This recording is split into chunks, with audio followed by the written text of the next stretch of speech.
அதாவது நாம ஒரு வரையறை வச்சிருப்போம் காதல்னா என்னன்னு.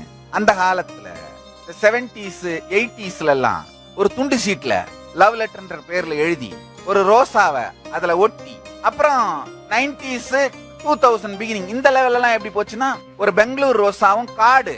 அதுக்கப்புறமா அது எப்படி எப்படியோ வளர்ந்து இப்ப எந்த லெவல்ல நிக்குது எனக்கு தெரியல. ஒருவேளை பேஸ்புக் மெசேஜா இல்ல இன்ஸ்டாகிராம் மெசேஜான்னு தெரியல. எப்படியோ அந்தந்த காலகட்டத்துல மனிதர்களுக்கு ஒரு ஐடியா இருக்கு காதல்னா என்னன்னு. அந்த லெட்டரை கொடுத்த உடனே அது வாங்கி பேக்குள்ள வச்சுக்கிட்டா இல்ல தூக்கி எரிஞ்சு லூசு போடா அப்படின்னு சொல்லுதா, இதை வச்சுதான் முடிவு பண்றது. நமக்கு லவ் ஒர்க் அவுட் ஆயிருச்சா ஃபெயிலா போயிருச்சா, நம்முடைய அறிவிற்கு எட்டிய ஏதோ ஒன்றில் வெற்றின்னு நாம நினைக்கும் பொழுது வருகின்ற களிப்பு. அது வெறும் நிரந்தரமில்லாத சூழல்கள் சார்ந்ததா இருந்தா அழிஞ்சு போயிரும். நிரந்தரமான சத்தியம் சார்ந்ததா இருந்தா ஆனந்தமாக நிரந்தரமா மலர்ந்துரும்.